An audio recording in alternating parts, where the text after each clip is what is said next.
works. Any solar house? Morning, Bill, how are you? I gotta know. Stand a minute, I'm just. Are you ready? I'm ready. Okay. Quiet on the set, please. Thank you. He's got a gavel. Does he? Okay, yep. No, I'm the director. He's got a gavel. Are we good? Yes. Yep. It's 10:01. Good morning. Welcome to the, what is today? November 14th meeting of the Carroll Yes, County Commissioners. 14. Please join me for the Pledge of Allegiance. I pledge allegiance to the flag Flag. of the United States of America and to the republic for which it stands, one nation, under God, indivisible, with liberty and justice for all.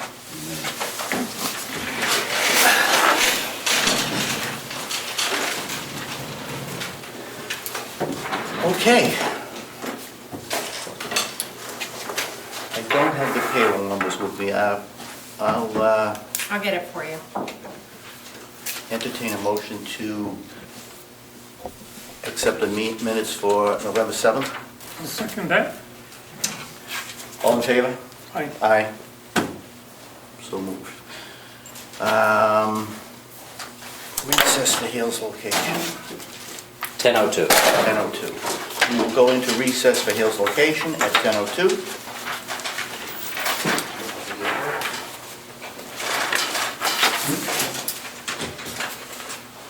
There's one set of minutes, it's 1 second. And that's all we have on it, right? And you have some that's checks to right. approve, Karen sent over. You have those? Yep. If you want to announce and approve. Sorry about that, there's 6. They don't send them ahead of time. Okay.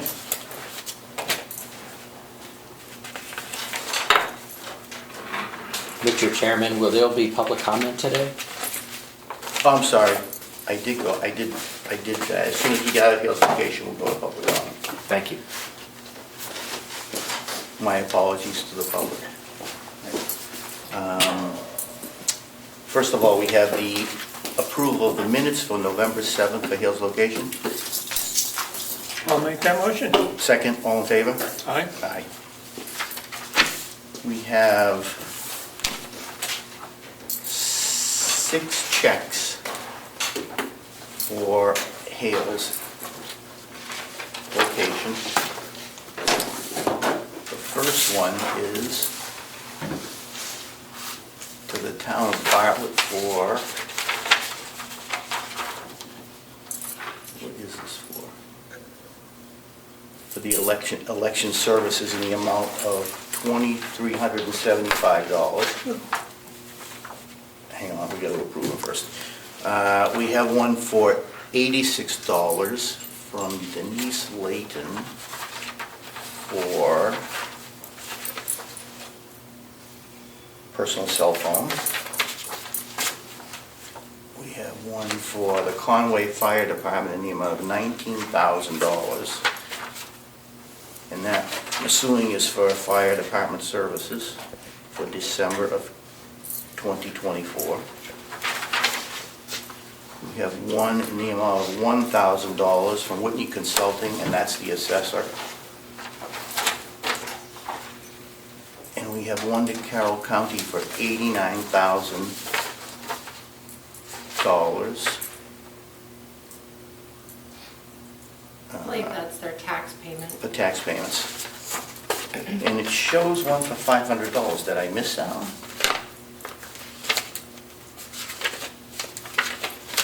Oh, no, I did not miss it. And there is one more for $500 for another one for election services. Make a So, motion that we accept them. and that's in the amount, the total amount of $112,610. Make a motion that we accept that. Second, all in favor? Aye. Aye. So I think you guys sign just the manifest, and then the treasurer will sign the Right, checks. right, this one right here. So you don't have to sign the checks. You have to sign the checks. I believe that's all we have for Hales, right? That's all I have, and Yes, there's Fred. public comment. Yes, Fred King, I received a letter from Hales in regards to the septic, which is quite lengthy, as the selectmen have mentioned. But the one thing that I did want to mention, it appears, according to this letter, that there may be 2 septic systems in failure there. But in the hotel's current plans and resolution, it says this may take as much as 9 months to a year. So we're looking at another year plus for this to be resolved, and that's from the hotel there. So I just wanted to let the people that are concerned about it be aware that it's not going to be solved in a relatively short period like we were informed. Thank you. It's moving slower than I would like. Kevin, is this Hales, Kevin? Pardon me? Is this about Hales? Oh, yeah, no. Give me just one more minute, let me close out. Sure. Do we have everything for Hill? All right, we will go back, we will recess the Hill meeting and go back into our regular meeting. 10:07. 10:07. And I will now take public comment, which I should have done at the beginning.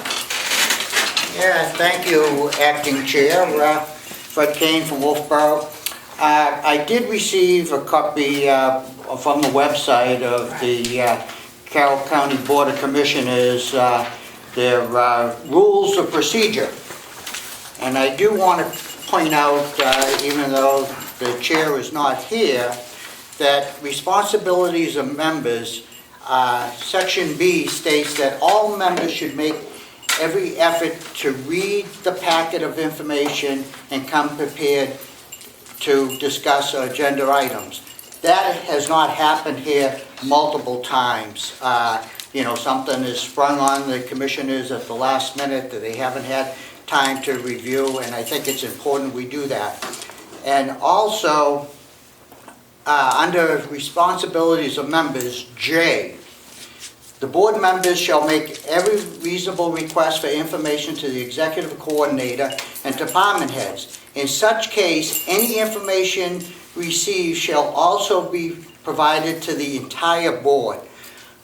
Again, I state all emails should go to the coordinator and the entire board should get it at the time. It should not be distributed by the chair.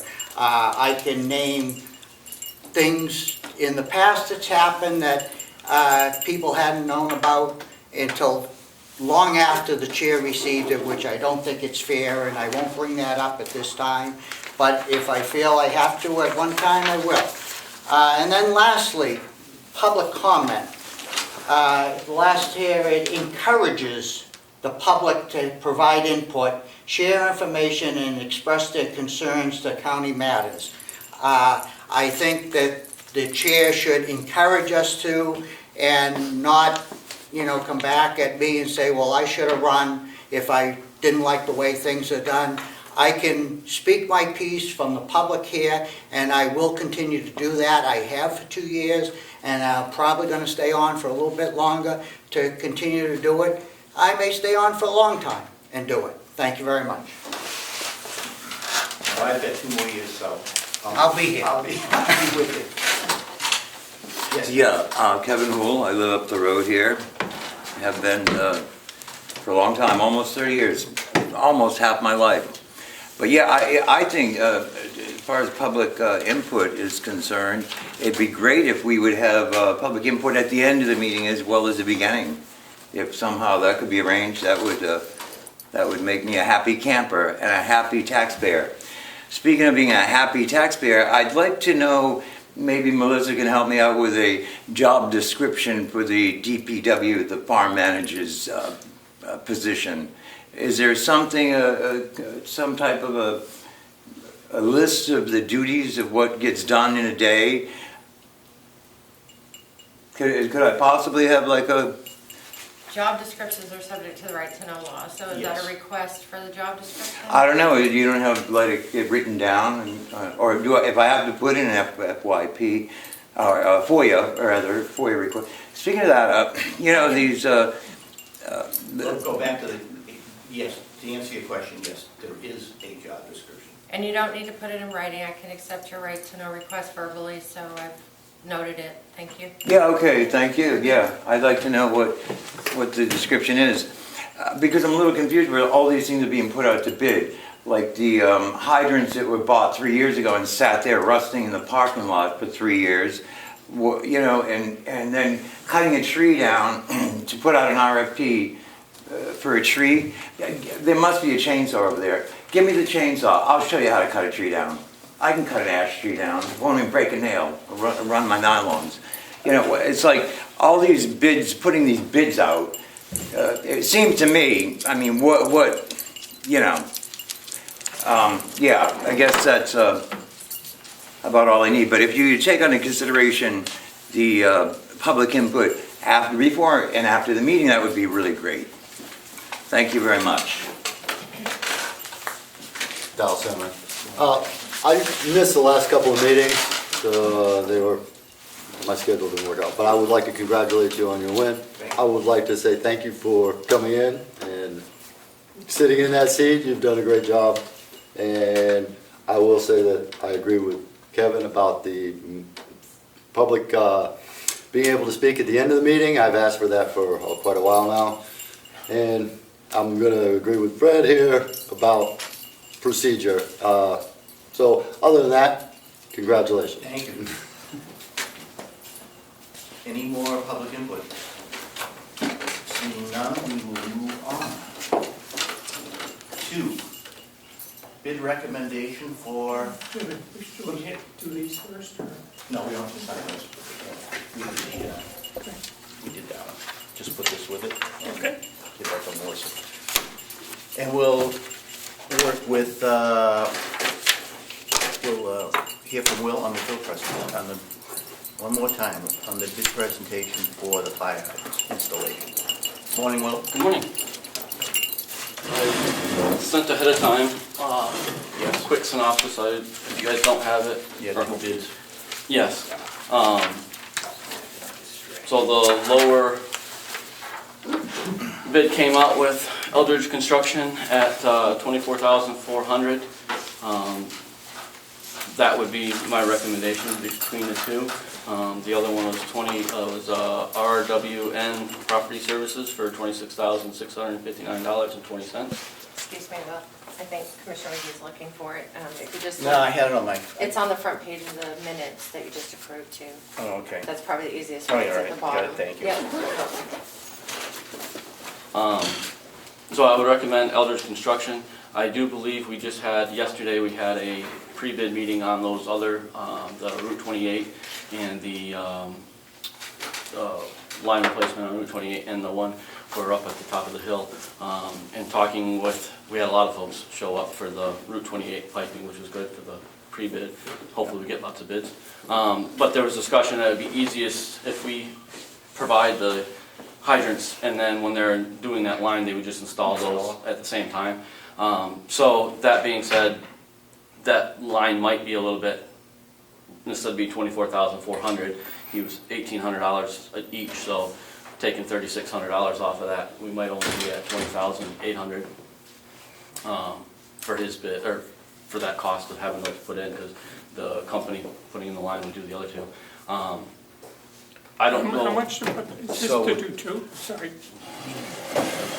Good, no good. to put 2 fire hydrants in 24? No, so we're gonna, the $24,400 was for 13 fire hydrants. Okay. The whole system. 2 of those hydrants are on the line that we're looking at replacing. Right. So instead of having this company do it, the company that's doing the line said it'd be easiest at construction time for them just to put those in. And the cost to put those 2 extra in, or It's- they're not? It's in the bid that we already approved. Okay. But it's gonna take it off the Eldridge Construction. It's Yes. gonna take it off the Oh, Eldridge Construction okay, number, makes because they're gonna do two less Correct. hydrants. Good. That seems to make sense to me. Yeah. So that's my recommendation. You're comfortable with Eldridge? Yes, they are a current vendor of ours, and they do a lot of work down on the system for us. When we've had some new customers hooked up in the past, they're the ones that we use, so we're very familiar with them and very comfortable with them. So we're gonna leave it at 24.4, but the other two the money for the other two hydrants is gonna go to the company that's installing the water line? Correct.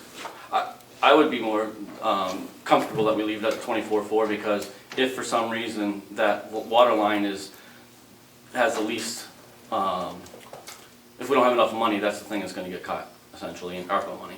It's the least priority. So I'd like to leave it at 24.4 because if that doesn't go through, we don't have enough money to proceed with that, we still want to have those two hydrants replaced, if that makes sense. So, but I would expect that we have enough money, we think we're gonna have enough money. To do it? And it would, you're right, and it would come down to the 20,800, but just in case, So you're gonna reduce it, you plan to reduce it by $30-something hundred dollars? 36. 3,600? right, because it'd be two hydrants.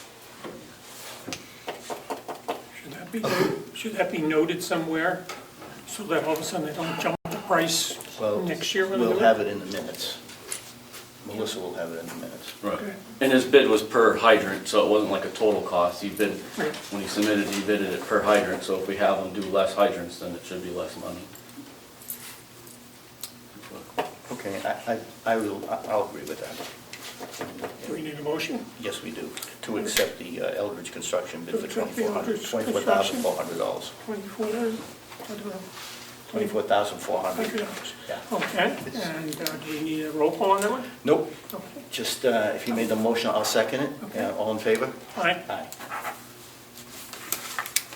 And I don't know if Melissa got a chance to mention, that if you have some time on your schedule today, we had the heater in our grinder building has failed, and just literally half an hour ago, I was finally able to get numbers from the gentleman. So I don't know if at some point today you guys have time to take a look at that and see what kind of plan we can come up with that. Do we You need a let marijuana? me know right before your meeting, so, Um, I mean, Okay, give us, how do we want to do this? you want me to call him back? Yeah, call him back, that'll Okay. probably be the best thing to do. Okay. Thank you.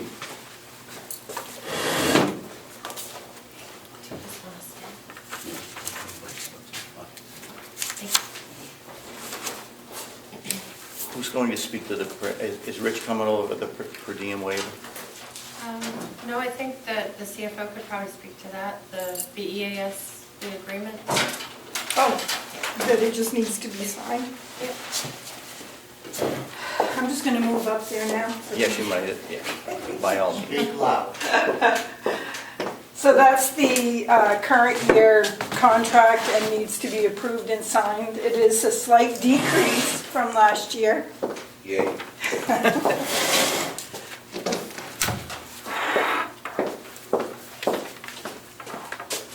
I believe it does have Commissioner McCarthy's name on it now, so can it be signed by any of the commissioners, Melissa? If the commissioners wanted to approve it and authorize the chair to sign, I can reach out to her and see if we can use her scan.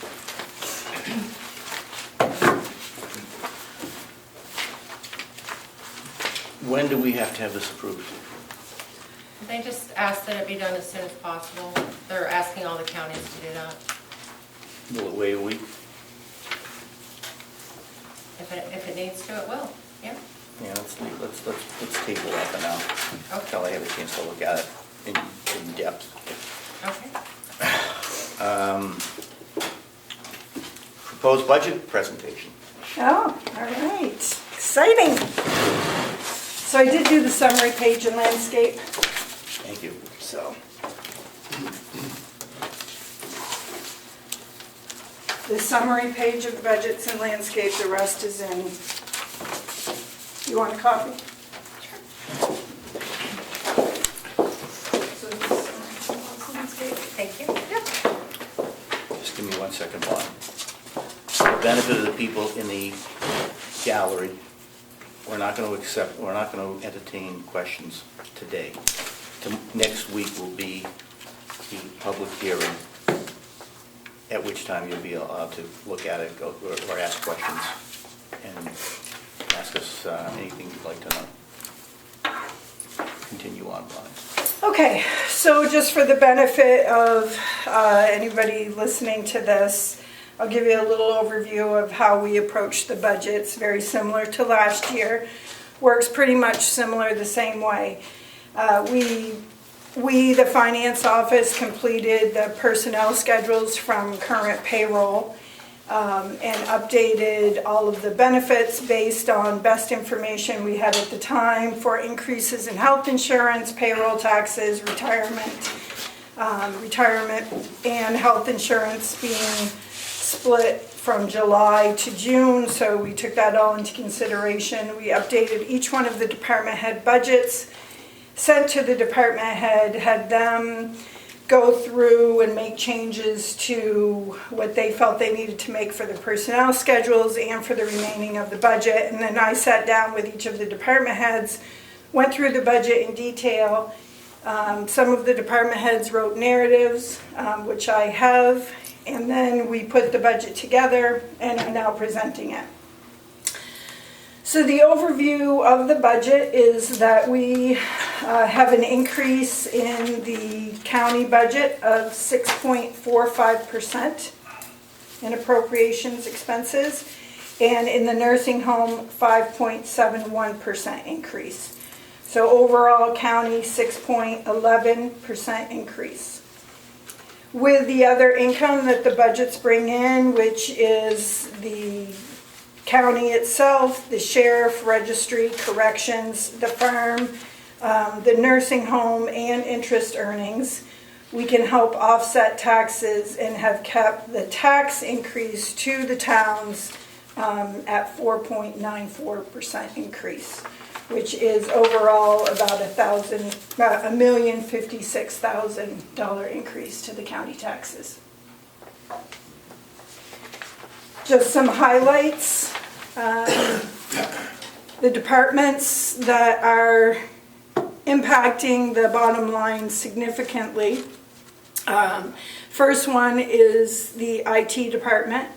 They're looking for 3 additional positions in the IT department. As you all know, and from past meetings, there's significant work that needs to be done in the IT area throughout the county complex.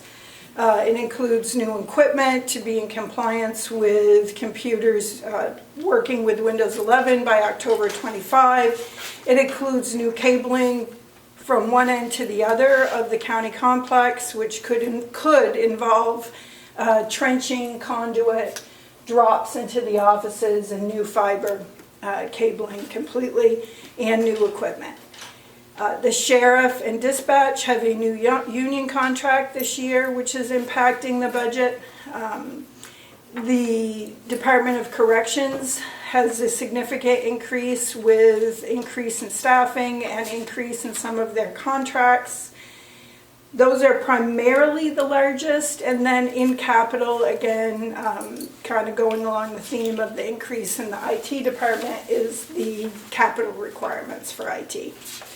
So we have an increase there. Those are the largest pieces impacting the budget increase. So I honestly am pleasantly surprised that we only have a 6.11% increase this year in the appropriations. And And part of that is obviously driven by salary increases based on union contracts. Definitely. So we have the sheriff and dispatch is a new contract this year. Raises are anywhere between 14 and 20%, primarily 18 to 20% to be in competition or to be competitive with other towns and counties. The non-union was set at 3% by the commissioners prior to the beginning of the budget process. And the nursing home and corrections, of course, have their own increases that were built into a previously approved CBA. Okay, is there anything else? We're going to hear from the Human Resources Director and the Public Works Director and the Superintendent of... And Linda, the HR Director just joined the Zoom. Are you good, Bonnie?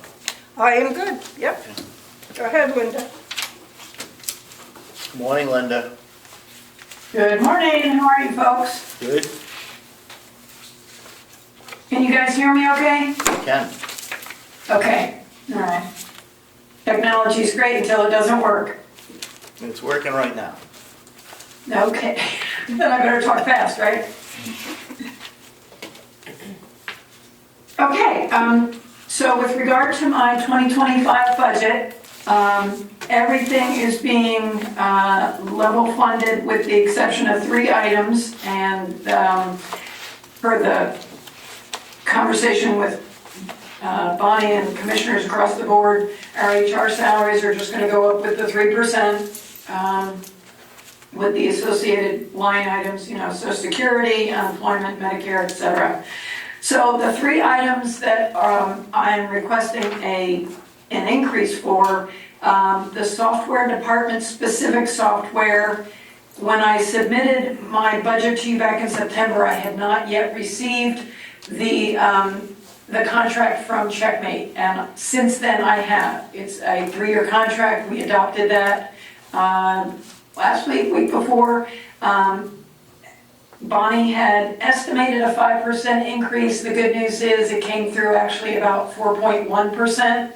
There were a couple of things that were a little higher, a couple that were lower, but it averaged about 4.1% for that. So I was very pleased to see that. The 2 areas that I really need to continue focusing on are advertising. Of course, I'm very pleased. We've had great success with ZipRecruiter. We jettisoned Indeed back in February. We found Indeed works a lot like Amazon in that there are algorithms. And so it's a constant game of throwing money at it and tweaking it to see if it will show your jobs to the people you're hoping will look at it. We found ZipRecruiter, which is actually a curated job board. They have hundreds of job boards, and they specifically place your job in the appropriate job board. For example, our nursing positions are being put on nursing job boards. The corrections officers on job boards that are geared toward corrections officers. So we have found that incredibly effective. We'd like to bump up the advertising line by an additional $5,000. What we have found to be a really great strategy is once a quarter, we will do what we call a push. We'll post X number of jobs in multiple cities, Ossipee, Sanford, Wolfboro, etc. And we'll push, and then the other 2 months of the quarter, we'll pull back and do what we call evergreen. And it's some generic type advertising, but we're finding that we get carryover from the push. By adding the $5,000, that will allow us to do the push each quarter. This year we only were able to do it 3 times. And our rep that works with us is fantastic. Again, he's very strategic and helps us to insert ourselves into the markets and the job boards where we need to be. The other line item that I would respectfully request an increase on is my recruitment and retention budget. The employee referral bonus program that we implemented has been incredibly successful as well. A lot of folks are referring friends, colleagues, and that's $500 to the referring employee. And we've had enough of those, they're starting to add up. And then we've also reintroduced longevity recognition. In fact, we're gonna have our next one in December.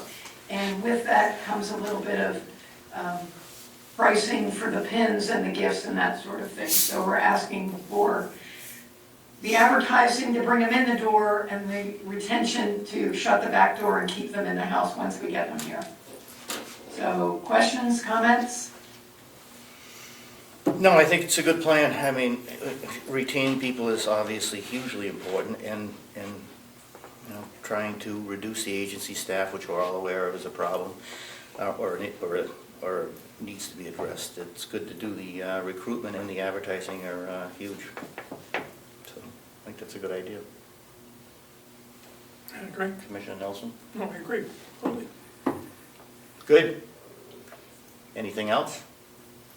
No, that's it. Thank you very much. Great, thank you. Thank you. Will?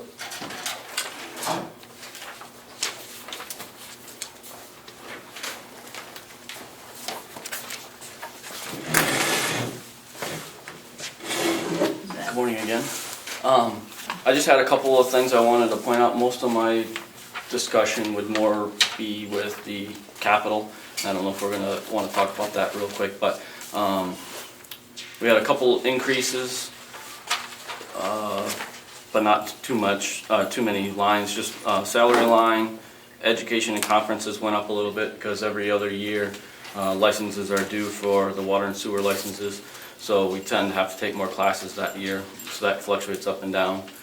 Our gasoline diesel line went down this year by a little bit. Our septic removal went down a little bit. We had budgeted a little extra last year for this year in order to have some extra pumping done in the sewer plant, and that I don't think we'll need to do next year. One of the other big ones that went up quite a bit is the generator cost. That generator is for our generator up at the water tower that has a lot of upcoming things going on that Bob, he keeps up on the generators, but we pay for it out of our line item. One of the things off the top of my head is load bank testing. They do that every so many years, and it's a larger expense, and there was another one in there. And the other one that went up a little bit, about $150, was our software. Our GSI program that we have, with that asset management grant that we got, we upgraded from the older version to a newer version of software that the program offers now, and so that costs a little bit more. We got, this year when we renewed it, we were still grandfathered into the other price, but or our current price, but next year it's looking to go up. So that's pretty much all I had on the actual budget. If there was any other questions I could answer on that, and then I was hoping to get just a minute to talk about the capital expenses. We can do that. Just a quick one, maintenance repairs and equipment repairs. So you've got 8,177 in another one. Are those things that you know about, or things that you're thinking may happen, or out of curiosity? Yes, sir. So the 081, which is the maintenance repairs, that's generally the things that get charged in there are the water and sewer departments. So when things, pumps, you know, like those pumps that I have down in the sewer system, we got 9 of them. They're about $1,000 a piece now. Generally, we only have 1 or 2 go out a year that we're replaced. It's not like all 9 go out. But anything operational things that happen in the water and sewer generally get charged to there. Also, sometimes if, it's usually pretty minor, but if we do have any other, you know, building maintenance things, you know, the garage door opener stops working or something of that nature like that in a building. But those are mostly water and sewer expenses. And then the equipment repairs, that's just our general repairs that we do have some coming up that I know of. One of our trucks needs a new gas tank. I haven't had the money this year to do it because of a lot of other expenses that have happened, and so money will come out of there for that. One of our tractors is going to need the injectors redone this year, this winter and into the spring. I talked to Bonnie with both of these expenses, and I think that they can be absorbed in this. We didn't need to increase it. I think we can absorb it in here. But also like your oil changes, filters, just a lot of different things that happen maintenance-wise come out of the equipment repairs. Well, here's my only question. In 2024, the budget for equipment repair was $7,750. But the actual through September is $13,632. So when you did the budget for $7,700, obviously we needed more than you anticipated. But you're only asking for $8,000 this year, so you don't think it's going to be $13,000 next year? No, sir. We had the skid steer, which we'll get into another on capital, but there was a $9,000 repair that I didn't see coming last year. And I don't foresee that to be next year either, so that's just one thing that happened that jump that number significantly. Okay, I mean, I don't know what you have for, in terms of what's coming up, as long as you think we've got it covered. Because this is your one chance to do it, so. Yeah, I also will add that through September, their budget is only little less than 65% spent versus where they should, target of 75%. So there is other room to move, and we did discuss Line item this. transfers, yeah. Right. Okay. Right. I feel pretty confident with these numbers, sir. We've had these numbers pretty consistent for quite a few years now. It's when I have the oddball thing that I'm not aware of, like the skid steer, that's when it throws me off, and I don't want to plan for something a $10,000 repair that may never happen. So I've always planned that this is what gets us through on an average year. Okay, If that makes sense. just a question, yeah? Yes, sir. Do you want to talk about capital? Sure. Yes, sir. Fire away. I don't. Bill, any questions? No, I just want to comment, I think it's a good idea not to look ahead to something we might need, because then we tend to borrow the money and move it to something else. So I think it's a good way to do your budget. On the capital, I don't know what you guys have gotten in your packets, but I'll give you these real quick. There's two items. Yeah, I think I have. Okay. And then also, I'm sure Bonnie has it in her packet that she's probably given you, but I've got some explanations that I've typed up as well. I have copies here if you'd like them. I don't know if you, or they already Nope, included. go ahead. Okay. The first one on this page I've given to you guys. I saw this. Yeah, the second two pages I don't think you've seen though. They refer to the capital. So I'm looking at two pieces of machinery this year, a riding lawnmower and to trade in our skid steer. We've had the skid steer this will be the 6th winter we've had it. It's just around about 1,000 hours right now.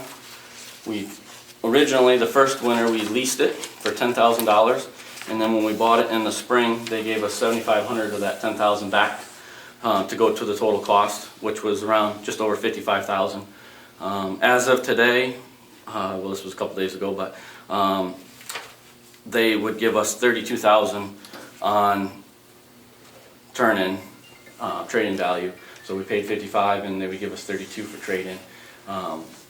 Upcoming, we had a couple, so we had about $9,000 worth of unknown expenses that happened this year. Two of them were in the cab, and then another one was a piston, which was a large one.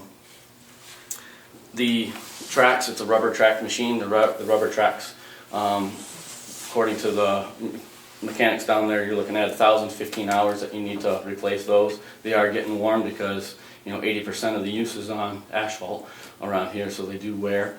And we're coming up on 1,000. I also know that the compressor, inside the cab, the AC compressor, is probably going to be needing to be replaced this year as well when they were looking at it. So we're looking at, we could be looking at $5,000 to $10,000 worth more of repairs that could be coming up. Versus right now, I think, if we had, the other day, if we had $37,000, we would have been able to come out with a brand new 2024 machine. Currently, he's priced a 2024 machine at $69,100. So I asked for $44,000 instead of $37,000 because as we use our machine through the winter, the chances are the value is going to go down as we put more hours on it. And then when the 2025 numbers come in, common sense to me just says that probably will go up a little bit. Nothing really comes down nowadays when we buy things. So I wanted a little bit of wiggle room in there for those changes with that. How old is that machine? It's a 2019. We got it in the fall of 2019. The skid steer? Yes, sir. How many hours are on it? Just shy of 1,000. I don't know exactly off the top of my head. We were 900 and something. We might be right at 1,000 now. What's the typical lifespan of one of these things, hours-wise? I mean, I know it varies based on how bad you beat it up. Right. I mean, we are pretty gentle with ours overall. I would say they go for quite a while. I don't know off the top of my head, to be honest, to answer you that. And You're using these for comparison, I assume. We're gonna bid these out. Oh, of course. Okay. Any questions? Yes, no. No, go ahead. The only, yes, on the bidding, I guess, is also we'll have to see what, this was through JCB, because we're replacing the exact same machine, so if we bid out other, No, I understand, Companies. no, Okay. they'll probably give you more money on the trade-in because it's one of because of theirs, right. I got it. So that's it on the skid steer, and then, like I said, we're looking to replace the 25-year-old lawnmower out there. The rider, basically. And so those are my two capital Okay. things, and that's Any all. questions? No. Any questions? No. Thank you. Okay, thank you. Can you send me the information on the heater that you were talking about? Yes, Okay, yes, I just got it, so I didn't get a chance that's fine, to chat with you about that. that's fine. Okay.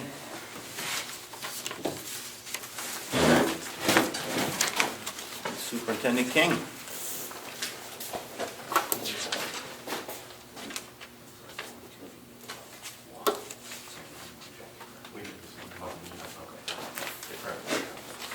Yeah.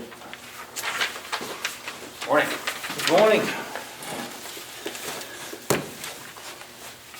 Go easy on me. Go easy on me. This is my first time. I'm almost as new as you are. Supplemental reading materials. Supplemental reading materials, always good. Help me explain some of my... So just so you know, we had a, separate from the budget, but we had a suicidal inmate over the weekend and yesterday. During his process of being angry, he decided to tear up his mattress and flush as much as he could down the toilet.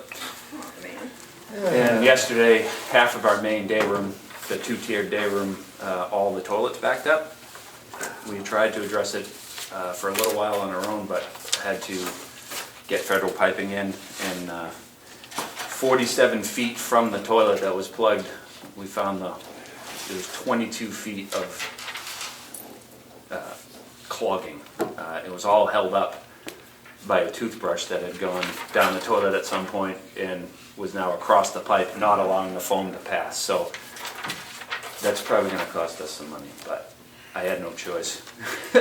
But it's been resolved, and I was just saying to Will, because we have the grinder before it goes out, he said, you may wanna check your grinder, make sure it ground up, and he said it was clear, so. Can I ask you a question?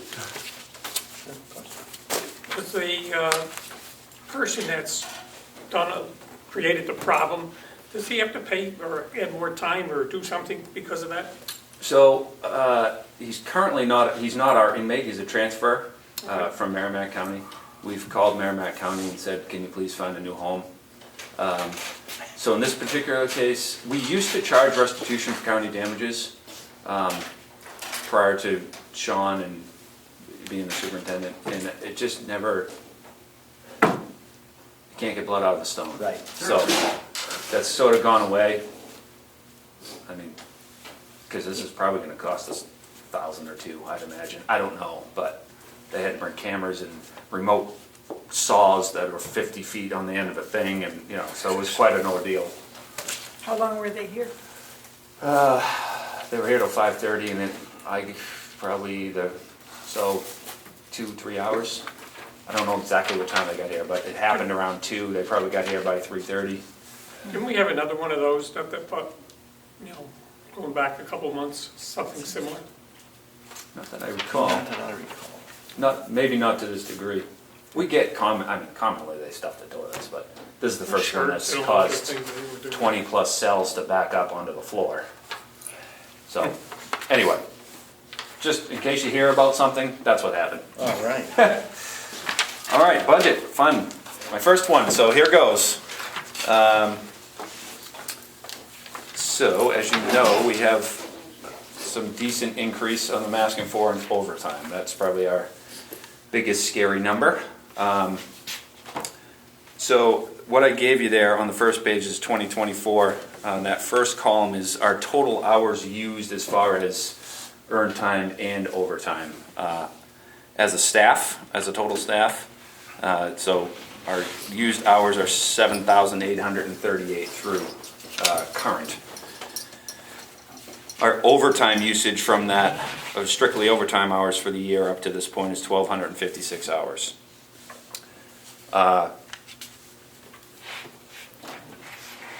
The 78, that's almost 4 years as a staff of earned time / overtime hours used. So our current budget is 40,000 for overtime. We are just about 10,000 when this paycheck hits the budget this week. We'll be about 10,000 into the red. So I estimate by the end of this year we're going to be in that 55,000 mark. So as a part of that, if you look at the 2023 numbers, you're going to notice that there's a significant difference in overtime usage. So in 23, it was about 2771 of overtime, and that was with 0 training. So we have 7 required trainings. They're 4 hours out of whack. Some are, so we'll say average of 4 hours out of whack, and they're strictly overtime, obviously, because we can't take the staff off the floor to attend training. So we do it on their days off because that's the way our schedule works. Each of our officers, including me, have to have 30 hours of training to keep their certification through the New Hampshire Associated Counties. So estimate, that would cost us about 960 hours, which really rough estimate in numbers because I didn't do like an average overtime salary, but somewhere around $35,000 to cover the required training that has been canceled to cover earn time previously. I know I'm kind of jumping all over the place. But what I'm trying to say is my people aren't trained and we're giving them a vacation in lieu of training. Training, obviously liability-wise, failure to train, failure to act is going to cost us a lot more than $35,000. I realize it's a big jump, but it's not as big as it looks on paper because we're going to be within 10,000 of that mark by the end of this year either way. We are also full staff now, and every year, as you all know, our earned time goes up. The more you're here, the more hours you get on 5-year increments. But so we have 32 staff members now that every year get more time off. And I'm all for time off. I have no problem with it. You earn it, you use it. But we are trying to crack down on what the CBA says and allowing, because they have to do it 7 days prior and so on and so forth. So we are starting to hold them to that standard. So that will hopefully help. Before it was sort of an override sometimes by administration. So I'm trying to hold them the best I can. Yes, there are situations where emergencies pop up, and I get it. I'm not heartless, but so that's the number for the big increase. Just one quick one here. I'm guessing that the salaries are at 67% through September because you didn't have a full staff the whole year. Right. So which is why you're asking for more money than a budget, which you're only at 67% of now. That's the reason why. Right. Yeah. So with my vacancy, Sean's vacancy, I make less than Sean did. Me not paying my lieutenant's salary, we're still down that one. Well, since August, we've been down one full-time slot because of Sean's slot. It's eventually trickling down with promotions to be an officer slot. At the moment, it's a corporal spot, but next week it'll eventually be an officer spot when I'm done all these promotions. But so yes, and then you may not know, we have someone that's been out for 13 months on workman's comp, so we haven't been paying that full salary since last October. So is the head count increasing on this? No. Total. Head count of employees? Yes. No. Okay. Nope.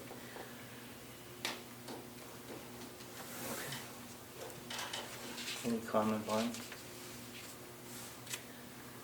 How about out of district, people coming in from other counties? Is there any anticipated change in that? As far as borders for us that we profit off of? Is that what you mean? Yeah.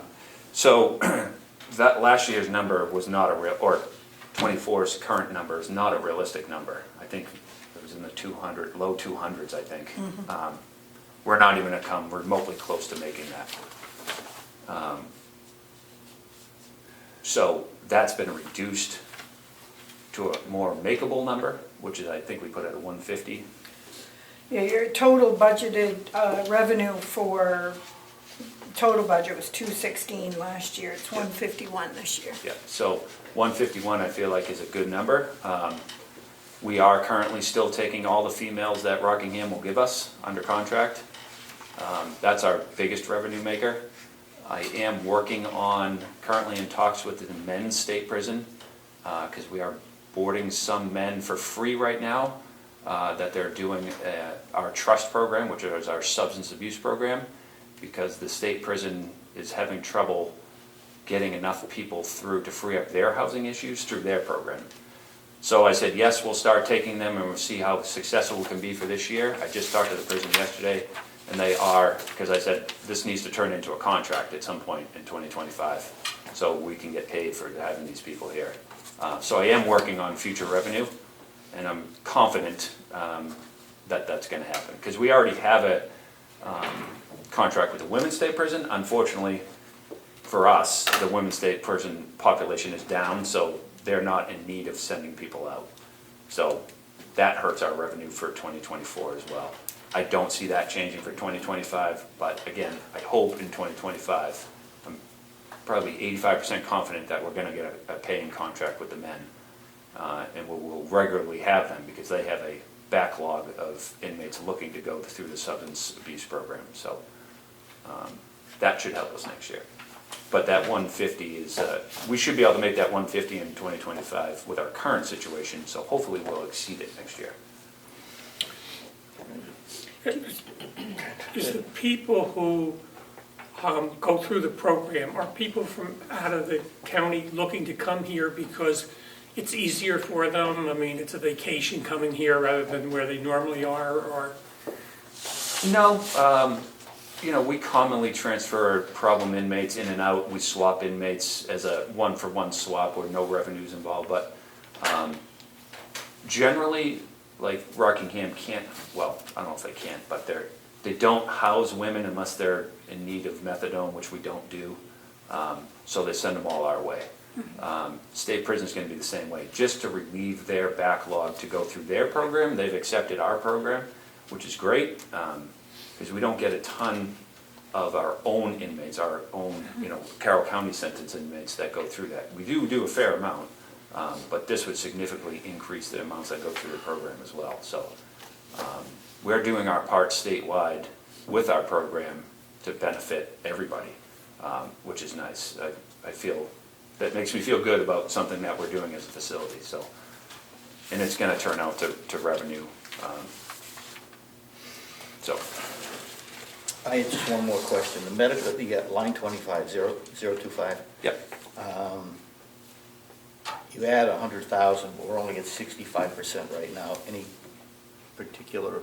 Yeah, so that's the prime care contract, and that runs differently.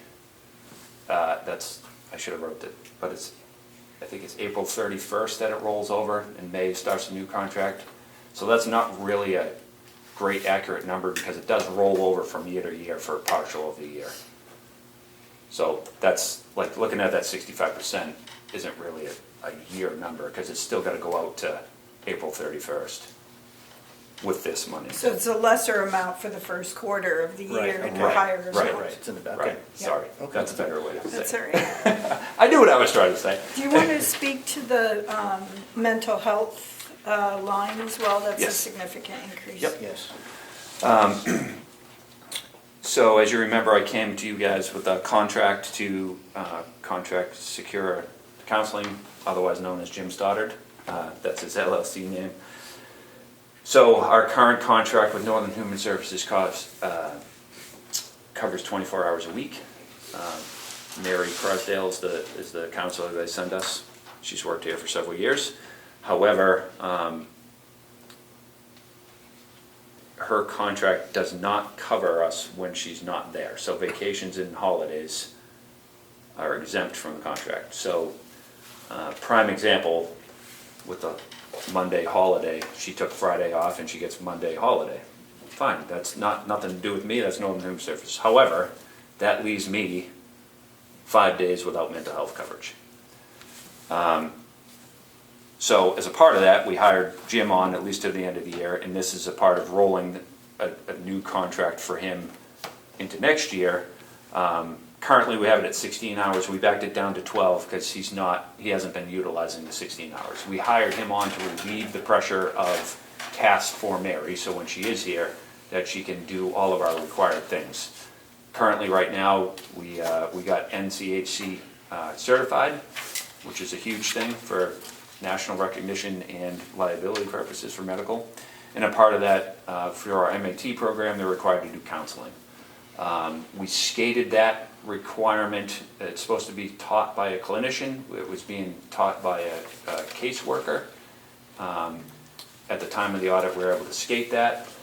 We won't skate it next time. So Jim has now come in and taken over the MAT counseling and the MAT screening, and also is available to us if we have a mental health situation in which Mary is not around for, that we can call him on off time, and he either can come in or he can Zoom in or whatever and take that situation and resolve it more quickly than rather than waiting 5 or 6 days. As you might imagine, mental health crisis needs to be evaluated as soon as possible, and then there's several steps that need to be gone through. But if someone is on constant watch, which means an officer sits outside the cell 24 hours a day, that, as you might imagine, costs us overtime as well. So the quicker we can make those, they have to be in these certain steps for 72 hours, but if that 72-hour window goes by because Mary's on vacation, that's where Jim kicks in. I can call and say, Jim, can you come in now and evaluate him?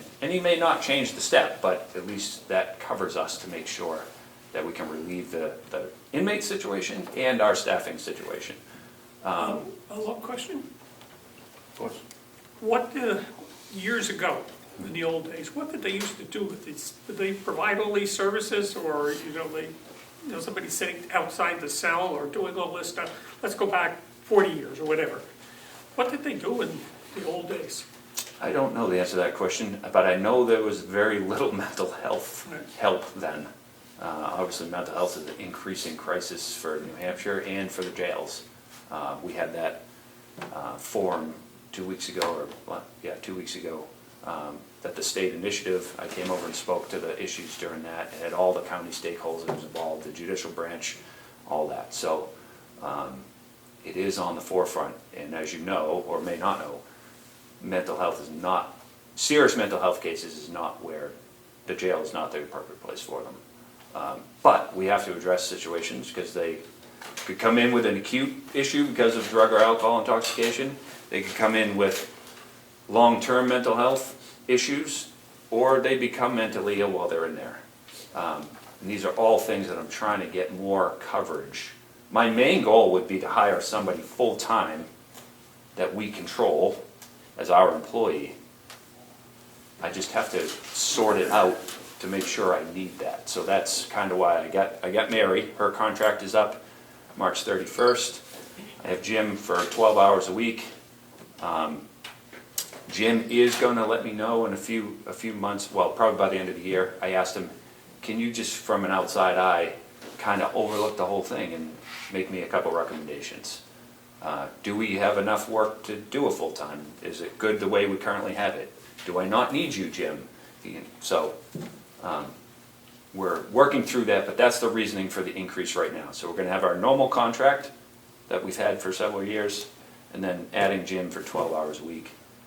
And it does give me that flexibility that Bonnie and I talked about with that contract ending March 31st for Northern Human Services, the 3 days a week contract. If we decide at that point that we would be able, if there's enough work for one full-time person, it would give us the flexibility with the numbers that I'm asking for to eliminate both those contracts and hire somebody full-time. Okay. Does that adjust if somebody comes from out of the county do what they pay us increase to cover those additional costs? No. Unfortunately. It's gonna have to be looked at in depth. Not here, but at some point. Yep. Thank you. Anything else? Lonnie, no? Nope. Thank Everything you. else is pretty self-explanatory. Great. All right. Thank you for coming in. Thank you.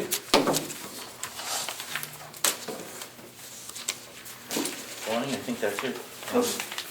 Okay, yeah. Any other comments, thoughts? No, I know the sheriff does want to come in and speak to you. He gave me his revenue numbers this morning, so probably next week, before we finalize things, he'll probably come in. I know he has a discussion with you today, I believe. I believe so. Yep. But he's really the only other department head that wanted to notify me yesterday. He thought because of the new contract, he should come in and speak with you. But other than that, what I would suggest is for you to review this, and if you have questions over the week, please feel free to send them to me. I'll gather as much information as I can, and then we can discuss it next week at next week's meeting and hopefully wrap it up. Yeah, we'll sit this week, yeah. Does it, backing up for a second, does it pay us to take the people from out of the county? I mean, in the end, if we have to provide all these other services, does it really, if we cut people from out of the county, I know we get less revenue and all that type of thing, but does it cost us more to take these people in? Or should we charge more to take them in? I don't know the answer to that question, but I'm assuming that if you're fully staffed, you probably want your staff to be busy. And if it's generating revenue from outside, then I would think you would want to keep doing that. Okay. That's just my, Only because it doesn't increase the expenses. Right. It just increases the revenue. exactly. So once you have a full staff, the more people you can put in, the more revenue you get out of it, so. Good. Okay. Thank you. You're welcome. Do you need me for any of the non-publics? I'm not sure about that. No. I don't think so. Yes, probably the first one, actually. Okay. Yep. Then I'll just hang tight. Is Dominic coming for the 911? He is, but he's at a meeting and probably can't be here till 11:30. Will has that last minute, or that issue from this morning he wanted to talk to you about. That would be fine. Want to do that? Yep. What do we do with these? We just pass them on? They give them back to Melissa with the cover sheet. I'll email this to you too, if you Okay. want Okay. to see what I.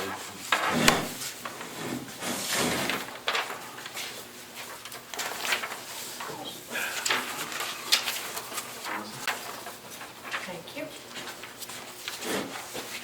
So, hate bringing this stuff like this to you guys, but this is basically an emergency. Little update is we have the grinder building where all the sewage goes into the building down there. It's the first step in the sewer plant. We had a heater, and we have an explosion-proof heater in there because of all the gases of raw sewage coming in the building.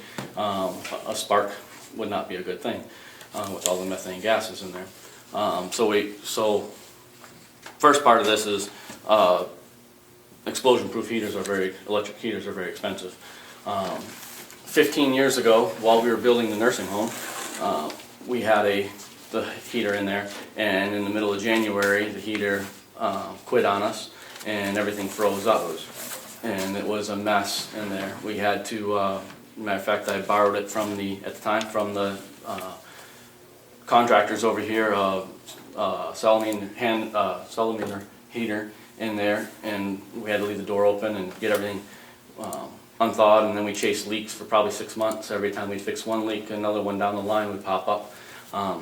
That heater only lasted, the building was built in 2003, so it only lasted 7 years. This one has lasted almost 15 years at this point. Last year, we had some issues, electrical issues in the building. The heater didn't come on, along with a couple other things. We called out this electrical company because we have them as a vendor, and they ended up just having to, there was other things with the other part, but the heater, all it needed was have the reset button. He showed me where that was and reset, and we were fine. So we waited till October when we go out to turn, mid to late October, we start to turn our heaters on and test things out once it gets cool enough to be able to run them. Went out, this thing wouldn't start, we hit the reset button, had to hit it a couple times, it finally came on, this was on a Friday.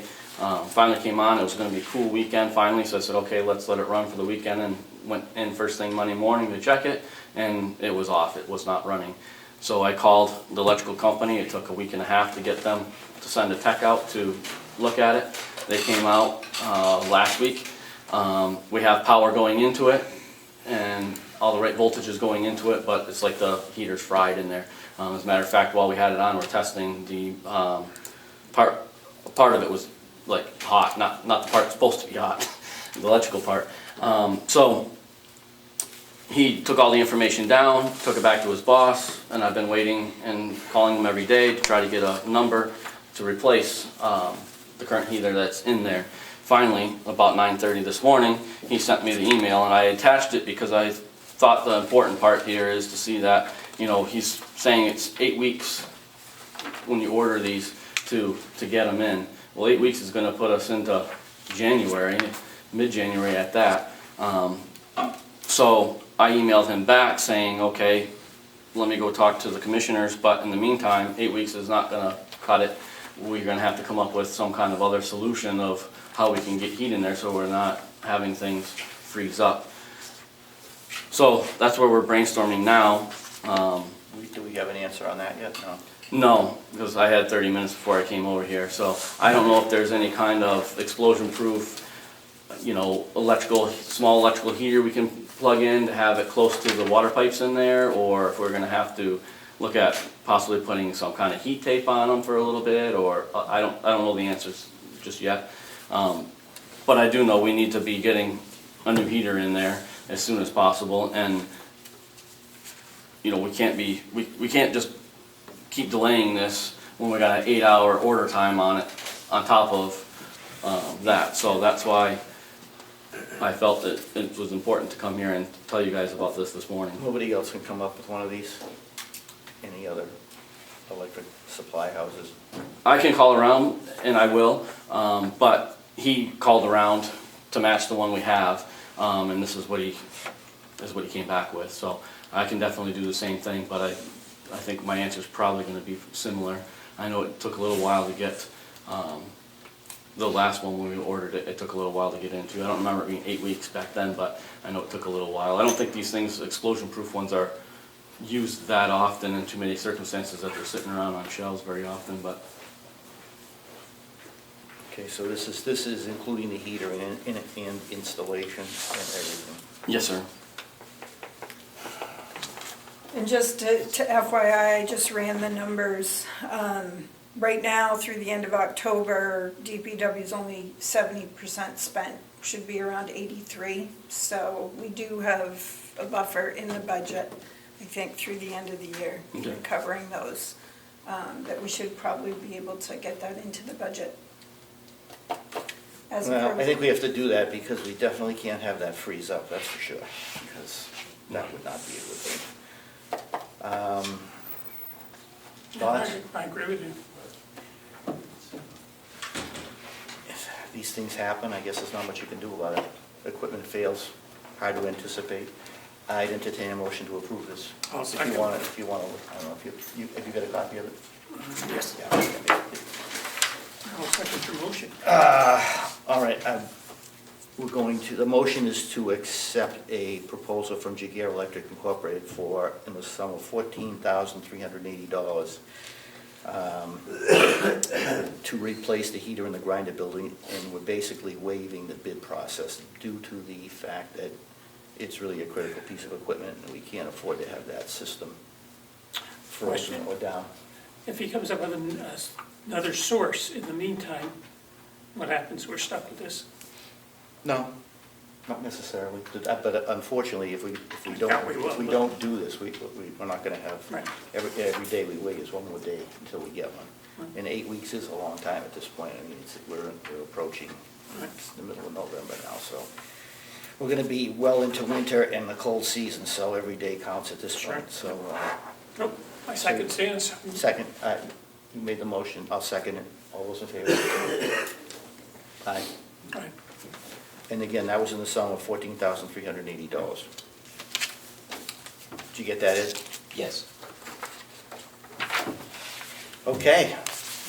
Hopefully we can get to the end of the year. This year for my department has been crazy on repairs and breakdowns and things, so hopefully we can get to the end of the year and have a better year next year with all this stuff. There's just been a lot of... That was my concern when I asked about the equipment line. Just, I mean, I don't want to put money away for things that haven't happened, but on the flip side of that, you know, the nursing home is, what, 14 years old now or whatever it is, and we've all got houses and cars and everything, and sooner or later, Right, things go bad.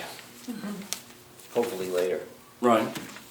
Is there such a thing as an undesignated fund, or maybe be designated for just the nursing home, for example, that we could put money in a pot strictly when they run into a problem at the nursing home? You can assign a portion of the fund balance, yes. Just like the delegation sets a portion of the fund balance aside to offset the taxes. That's an assignment by the governing board to set aside funds. You can do capital reserve funds too. It's taking taxpayer money in anticipation, which I'm not a super fan of, but knowing that things do break, it just, you really want to cover the big things. I mean, the roof on the nursing home, if at some point we really gotta do that, you gotta start planning in ahead. I mean, that's not a $10,000 job, that's $1 million job. So those kind of things have to be looked at. And that's one of the things I'd like to do next year, do a little bit more work on that in anticipation of things that need to be addressed that are significantly expensive. Okay? Thank you for your time. The problem with doing that is everybody will come up with this is an emergency. Well, But you, Well, if there's a capital- it's worked out pretty well in Molten Borough. We have capital reserves. I mean, fire engines now are $1 million a piece. So you've got to plan for this stuff. The things that you know, things that you don't know. A grinder heater, well, when it decides it's going to die, it dies. The sheriff will be over eventually. Commissioners' reports and comments, I don't have anything. Other business, Melissa? If you want to approve the manifest numbers, I have those for you now. We can do that. And these are minutes that you approved that need to be signed. Yep. Thank you. All right, we'll go back to accounts payable manifest for November 13th, 2024, in the amount of $753,261.84.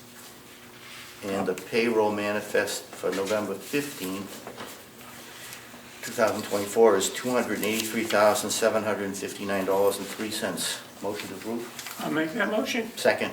All in favor? Aye. All right.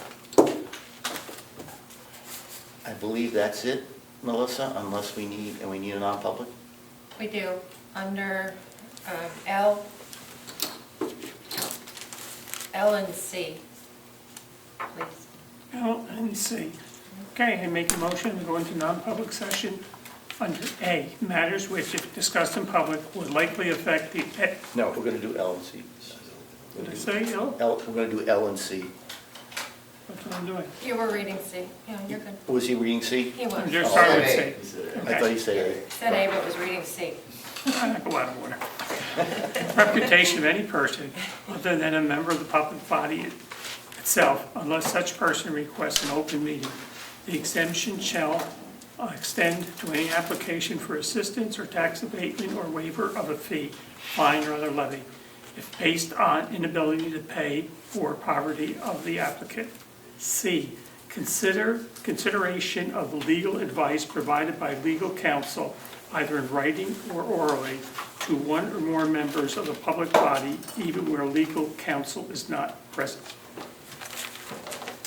Motion, To approve, second. Want roll We call? need a roll call. I second that, and you did. And roll call, Nelson, yes, McGee? Yes. 11:16.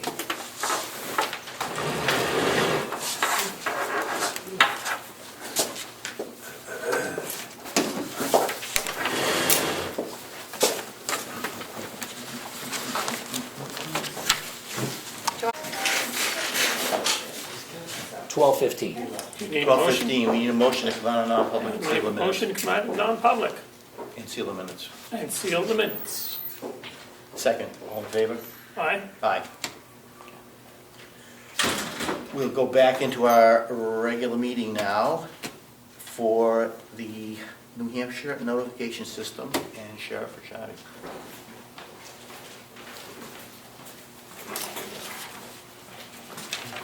Good morning.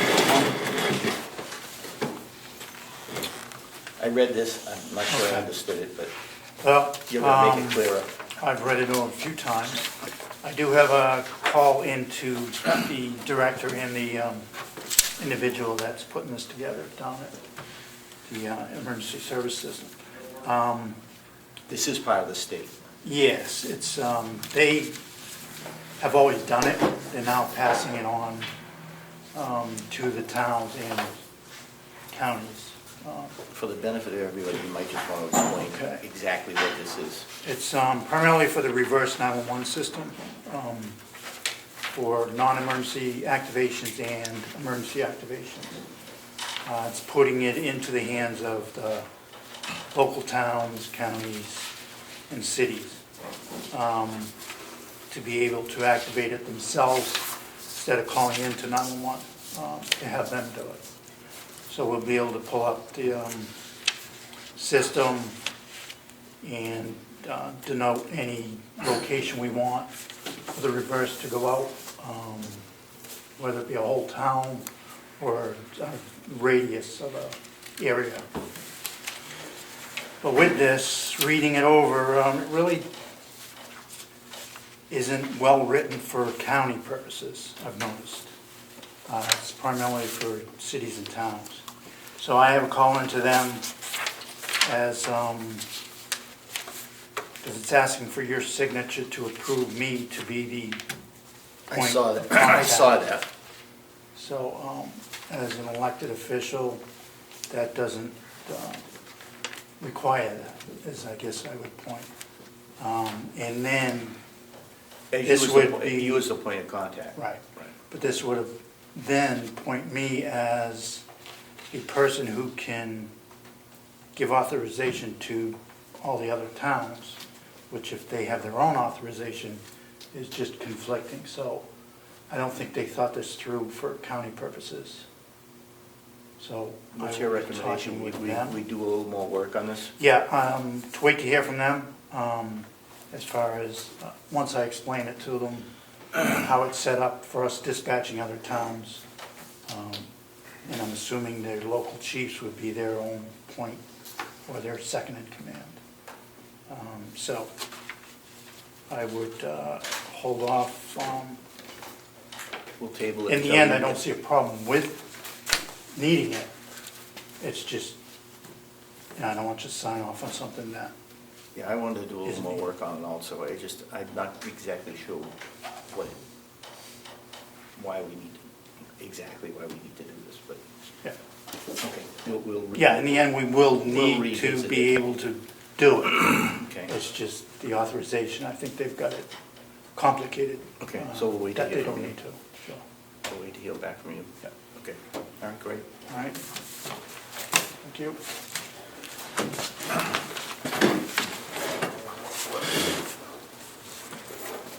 Thank you. Anything else we need to know, Melissa? No, I don't have anything else. Commissioner Nelson? Yeah. Seeing nothing further to do, we will go to recess until the college. I mean, 12:19. motion, or we don't need a motion? No need a motion. 12:19. 12:19. That's a cut. It's a cut.